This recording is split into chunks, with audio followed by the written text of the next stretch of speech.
परसों रात को बड़े मस्जिद के इमाम साहब, अमृतनगर के बड़े मस्जिद के इमाम साहब की लड़की गुजर गई। मैं सभी मुमरा के हॉस्पिटल ओनर्स को ये ऑडियो भेजना चाहता हूँ। 8 घंटे इमाम साहब अपने बेटी को गोद में लिए हॉस्पिटल का दरवाजा खटखटा रहे थे। ना किसी ने हॉस्पिटल खोला, ना किसी ने आईसीयू, ना किसी ने ऑक्सीजन दिया, और उस लड़की की मौत हो गई। उसकी माँ के ऊपर क्या गुजरी होगी, उसके बहन के ऊपर क्या गुजरी होगी, शायद उसका अंदाज़ा आपको नहीं है। सुबह उस बहन का 5 बजे मुझे मैसेज आया। इसका मतलब कि वो रात भर सोई नहीं होगी कि हमें न्याय चाहिए। मुझे बुरा इस बात का लग रहा है कि जिस शहर ने आपको पाला पोसा बड़ा किया, आपको शोहरत दी, आपको इज्जत दी, आपको पैसा दिया, उस शहर को जब ज़रूरत है तो आपने हॉस्पिटल बंद करवा दिया। ये बहुत बुरी बात है। अच्छे वक्त में तो सभी साथ देते हैं, लेकिन उम्मीद ये है कि बुराई में जब अंधेरा छाया हुआ है तब हर हॉस्पिटल चालू रखना चाहिए। मैं आज आपको जितेंद्र आव्हाड होने के रिश्ते में, नाते में, आपसे मैंने बहुत लाड़ प्यार मोहब्बत से बातें की है। पिछले 10-12 सालों में हमारा जो संबंध हुआ है उसमें हम बहुत याराना रखते थे अपने आप में, पर यह अच्छी बात नहीं कि आपने हॉस्पिटल बंद करवा दिया।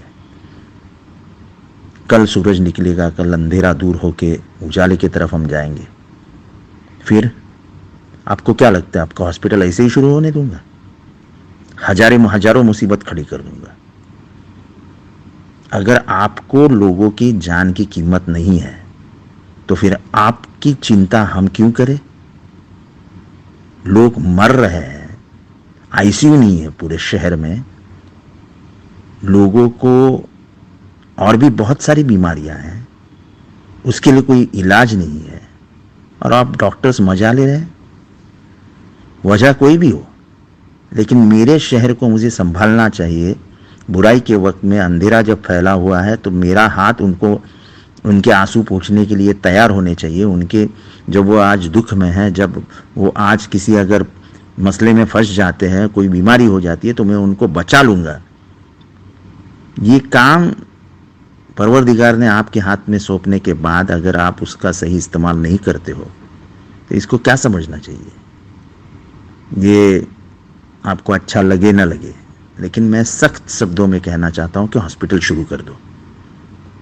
वजह मत बताओ मुझे, कोई वजह बताने की ज़रूरत नहीं है, लेकिन आप हॉस्पिटल शुरू कर दो। हम बैठेंगे, साथ में बैठेंगे, जो भी मुसीबतें हैं उसमें से रास्ता निकालेंगे, लेकिन आप हॉस्पिटल शुरू कर दो। और अगर आप हॉस्पिटल नहीं शुरू करोगे तो जनता की तरफ से मुझे आवाज़ उठाना पड़ेगा।